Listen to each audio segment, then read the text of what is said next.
जो job analysis का जो मेन पर्पस है वो क्या है? डेटा को कलेक्ट करना and to analysis the data related to a job. हम क्या करते हैं, एक पार्टिकुलर काम से रिलेटेड या जॉब से रिलेटेड हम क्या करते हैं, डेटा को, इंफॉर्मेशन को कलेक्ट करते हैं और उसके बाद क्या करने वाले हैं, उसके ऊपर गहन अध्ययन करने वाले हैं जॉब को लेकर। तो कह रहा है कि जॉब को हम एनालिसिस कर सकते हैं only after it has been designed and someone is already performing it. Job analysis तब हो सकती है जब हमने इसको पहले से डिजाइन कर लिया हो और इसके ऊपर कोई काम कर रहा हो।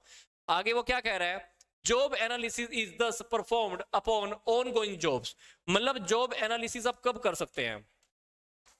जॉब एनालिसिस आप तब कर सकते हो जब हमारा काम चल रहा हो, जॉब हमारी चल रही हो। As jobs are subject to change, a job analysis में become obstacle within a short period of the time. तो ये कह रहा है कि जॉब एनालिसिस आप केवल और केवल तब कर सकते हो जब हमारी जॉब चल रही हो, हमारे पास एक सीट है, उस सीट के ऊपर इंसान बैठा हुआ है, काम कर रहा है, तब आप जॉब एनालिसिस कर सकते हो। अब आगे वो क्या कह रहा है, कहते हैं कि data related to job may be classified as under.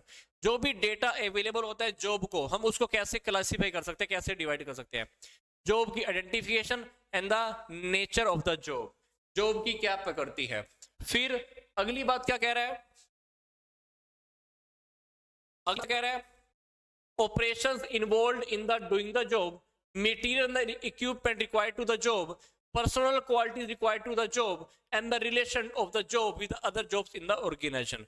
तो हमने पीछे क्या देखा, यहाँ पे क्या कह रहा है कि जॉब को हम क्लासिफाई कर सकते हैं, डिवाइड कर सकते हैं। कैसे? इन 7-8 पॉइंट के बेस पर। पहला पॉइंट है जॉब आइडेंटिफिकेशन, सेकंड है nature of the job, third है हमारे पास operations involved in the job.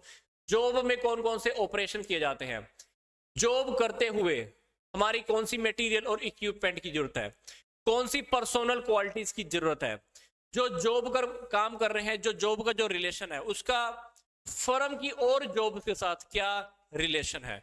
तो इस सब के लिए हमको क्या करना है, एक केयरफुली एग्जामिनेशन द डेटा। हमको जो भी एग्जामिनेशन करना होता है, जो भी हमको परख करनी होती है, जो भी बात हमको समझनी होती है, वो बहुत केयरफुली करनी होती है। हमको डेटा कलेक्ट बहुत ध्यान से करना होता है और उसको ध्यान से हमको क्या करना होता है, क्लासिफाइड करना होता है। और इसके बाद हम क्या करते हैं, इसके ऊपर हम काम करना स्टार्ट करते हैं। तो सिंपल सी बात है, जॉब एनालिसिस के कौन से ऑब्जेक्टिव हैं, ऑब्जेक्टिव्स के अंदर आप जॉब एनालिसिस का टॉपिक थोड़ा सा और डिटेल में समझ पाएंगे।